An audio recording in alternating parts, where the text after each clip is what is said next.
Welcome back, ladies and gentlemen. B to the T to the M here, bringing you a 1v1 on the Silk Road. I'm playing Iroquois. I'm a Master Sergeant, playing against Blue, who's playing Germany, who is a captain. That's right, a captain. I saw him in a 1v1 lobby, kind of challenging anybody, and I thought, you know what?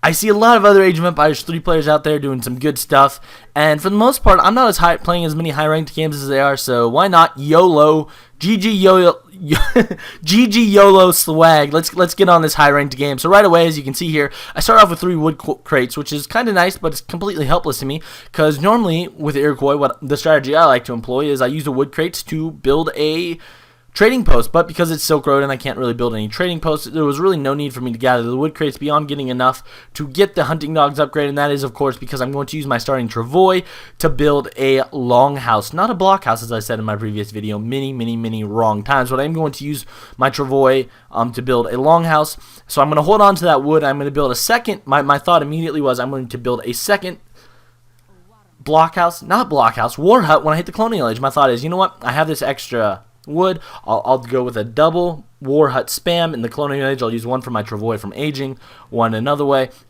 and then all will be merry and good in Lakerland, but not really. So as you can see here, I start to go for this treasure, guarded by 2 snow leopards. I can successfully convert one. I think, you know what, I should probably walk forward, and unfortunately Blue noticed it. He shoots the cougar I just tamed and kills it. And I was like, no! So now I'm like, well, how do I fight for this treasure? So I'm like, well, I'll just walk outside of the range of that cougar, and then I will kind of sneak back in and steal it. But the cougar had such a freaking long range.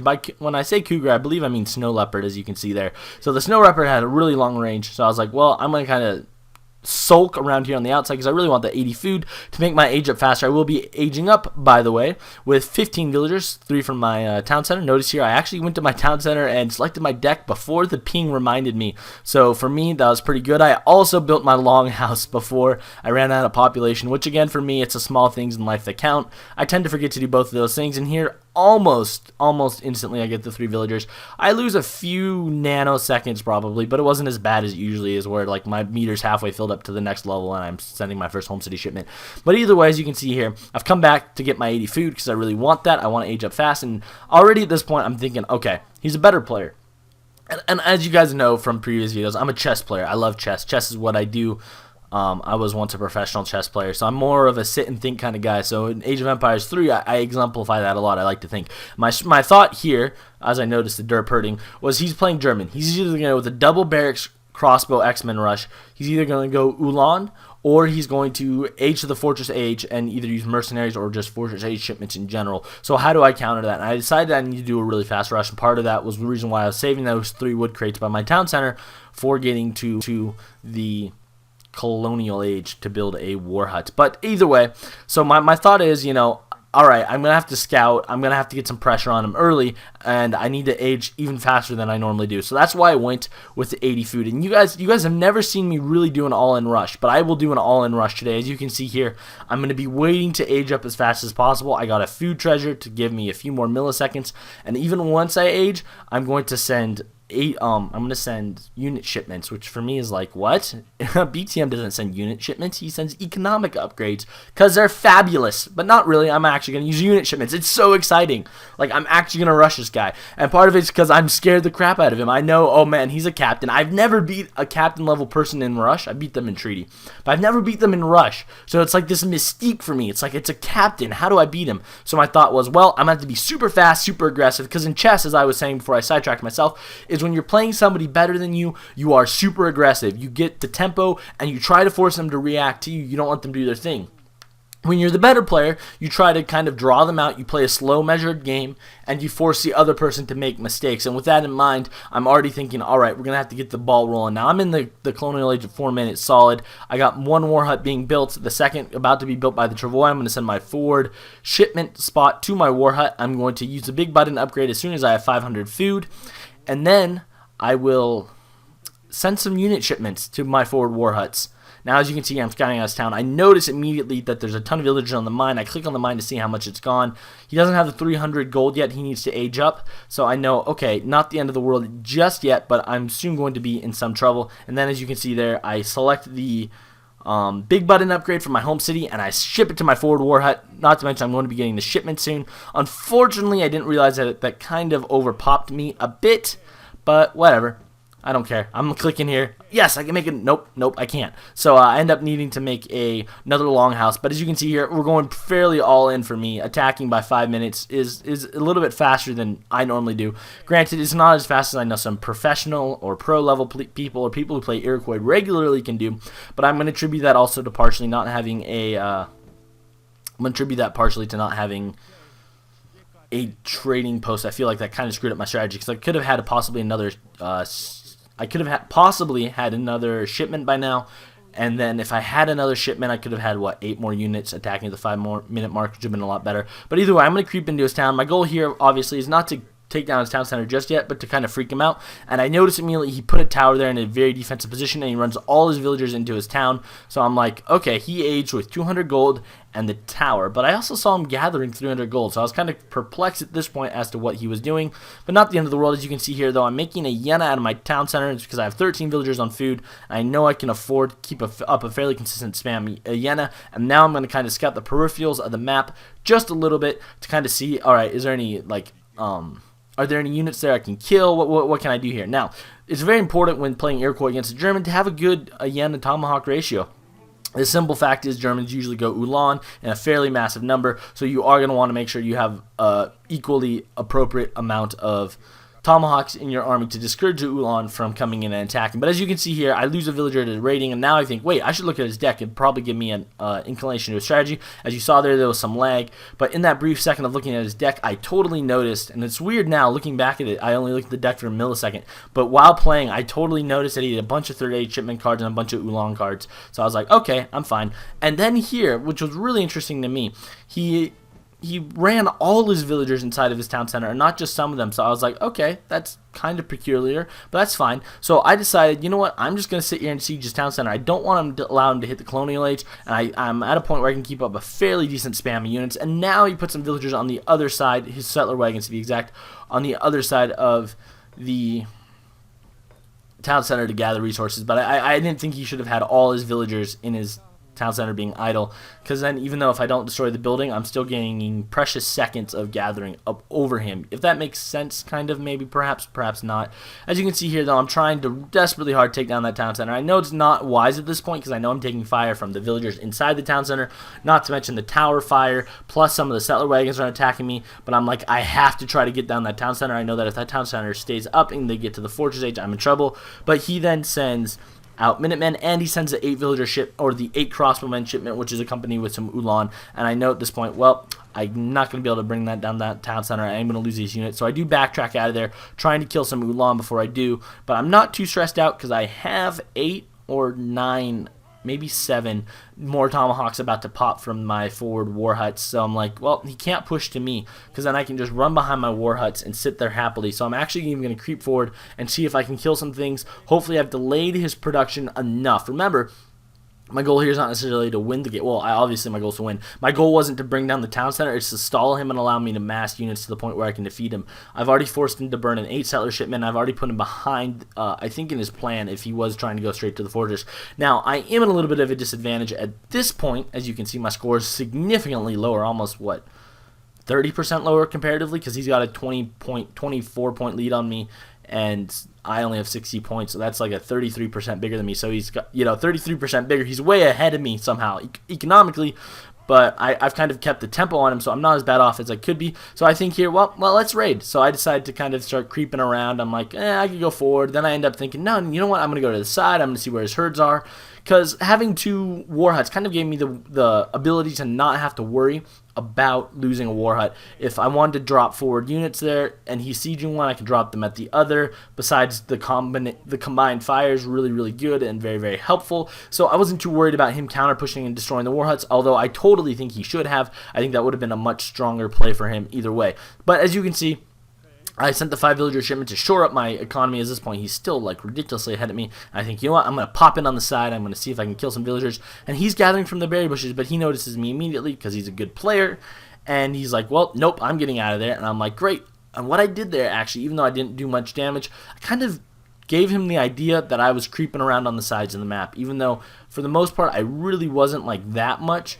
It kind of put in his idea the idea that he's surrounded. You know what I mean? Like, I'm keeping pressure. He's seeing me around the map, and at this point, he decides to chase me. So I learned my lesson from previous times when I was being chased and I lost all my units. I ran away in a straight line initially, and then I'm going to make a hard left when I'm further away. I don't want to make a hard left too early because then I risk losing all my tomahawks. But at this point, I thought, you know what? I've walked far enough away. I can make a hard left now. I have 12 more tomahawks on the other side of the map, so I'm like, you know what, I'm going to have those kind of go, just look at that herd there to see if he's gathering. No? Okay, then I'm going to unite my tomahawks into one grand tomahawk army and get the ball rolling, and I popped myself again, but it's okay. I'm going to build another longhouse, and we are all going to go, and as you can see there, I use the units waypoint, all units to one waypoint, to kind of get me in the right direction. At this point, I'm low on wood, but I have a lot of food. Hyena time! And I know that I'm soon going to have that other blockhouse built. Longhouse, pardon me. I'm going to have that longhouse built, which will allow me to make units from my war hut and not my blockhouse. And my goal here now is like, you know what? Let's go pick up Twin Fires, I believe is his name, or Two Fires, something like that. My poor war chief, he's laying on the ground there. I just want to get that poor little guy, Two Fires, out of there because it looked like he wasn't comfortable on the ground. The Germans aren't good at treating prisoners of war, as we all know. No offense to any Germans. I'm kidding. It's a joke. But I decided, you know what, I'm going to have to pick him up and get him out of there. And at this point, I'm like, well, okay, he's in the colonial age pretty solidly. And I feel like I have a bigger unit mass, so I should really start getting some pressure on him. So now that I have 10 hyenas in addition to my 20-something tomahawks, I'm like, I'm going to push forward. Not to mention, he's got the stupid Minutemen, so it's not going to be really too hard for me to push forward. I tried using my area effect shot like 6 times, but it didn't work. And then it worked, and it weakened a lot of his units, which was great. But then he hits a fortress age, and I'm like, snap! I didn't actually snap my fingers because my fingers were on the keyboard and I was playing. But I'm expecting cannons and mercenaries and all sorts of hideous things. And at that point, though, as you saw, I beat that initial army there. I probably should have stayed forward and rushed, but I didn't want to lose any units to the tower fire, which I think was a mistake on my part. Was definitely a very, very big mistake at this point, because the skirmishers have a longer range than my tomahawks, so that is indeed going to allow me to, or allow him to kind of hit and run and get more of my units killed than he should have. But it's okay, because at this point now I have 20 tomahawks and I'm making more hyena, and now I have a surplus of wood. It's like, really? And 16 of my villagers are idle while I'm trying to deal with this hit and run strategy. And then I have 2 hyenas like idiots run away forward like for no reason whatsoever, and I could have sworn I drag selected them to go the right way, so I'm like, crapper. So then I kind of back up a little bit more. I really don't want to lose any units, so I'm like, wait, nope, I'm going to back up to my war hut to get a better mass, go and fix my economy. I still have 8 idle villagers, but it's okay. I'm going to make some more villagers, make sure villager production's up, and then boom, idle villager hotkey. I find my idle villagers standing right next to a massive herd, so it could have been a lot worse. But at this point, he's like, you know what, I'm coming in your business. And I'm like, oh, no, you ain't coming in my business. I kid. But what I do here is I retreat behind my 2 war huts, because I want him to have to face the combined fire of the war huts, which do have a longer range than both his skirmishers and his Ulan, obviously. So my thought is, if he has to fight the war huts are going to tank a bunch of damage from me. They're not going to do much, or they're not going to take that much. Plus, they're going to be able to really just kind of soften him down a little bit. It's always better to fight in a situation where you're going to have friendly fire as opposed to unfriendly fire. As you can see here, I'm doing a little bit of drag micro, not a ton, but I am waiting for the Ulans to pop. Not the Ulans, the Kanya Horsemen, my Kanya Horsemen to pop. So I know that once I get those 4, in conjunction with my other good fire, I'm going to be in a really, really good shape to clean them up. So right now, I'm making sure that my Kanya Horsemen pop away from those Ulans. I'm making sure that my units are focusing all their fire on those Ulans.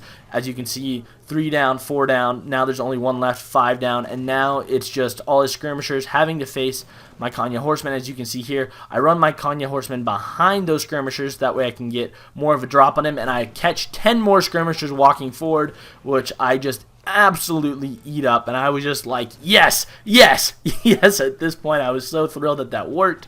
And I built another longhouse because I know I'm about to overpopulation myself, and I got more tomahawks coming, and I'm finally in a position where I can spam tomahawks fairly evenly. And now his score is dropped to equal with mine, whereas before it was way ahead. But now I'm like, you know what, I need to make more Kanya Horsemen. So I start to build a stable, and I'm like, it's time to push, baby. It's time to push into his town.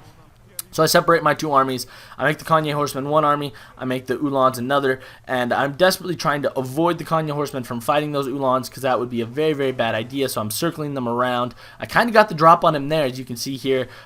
He's running around with these Uhlans trying to chase me while they're taking a bunch of fire from my units. Meanwhile, my Kanye Horsemen are able to get most of his skirmishers. They do kind of get caught up slightly with his Uhlan, but then he decides to resign because his score tanked, and I don't think he could have kept up production like me. But I was kind of surprised because I didn't feel like it was over for him yet. I would have kept fighting on. But I beat a captain, ladies and gentlemen. My first time ever in Russia, I beat a captain.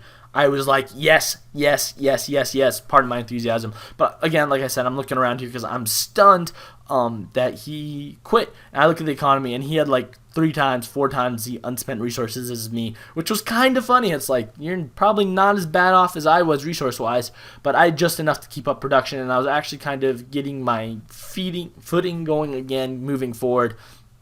But it wasn't the end of the world. As you can see here, though, I had a ton of food, and he only had 4,000 food. I had 10,000 food. He had 4,000. My suspicion was that he ran out of food to make skirmishers and villagers, and so he wouldn't have been able to do anything to me, and he probably had a huge surplus of gold. If you look at villager count, I was approaching 40. He was approaching 21, although he did have settler wagons, so that's probably inflated.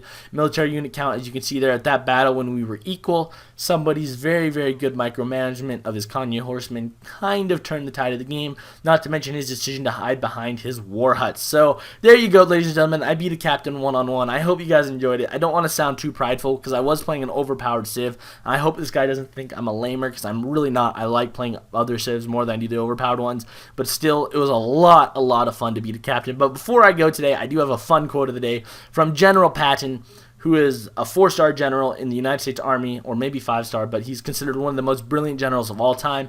And his quote is this: "The object of war is not to die for your country, but to make the other bastard die for his." Guys, my name's BTM. I'm new bashing captains all day. So until next time, thank you guys so much for watching, and good luck and happy hunting. BTM out.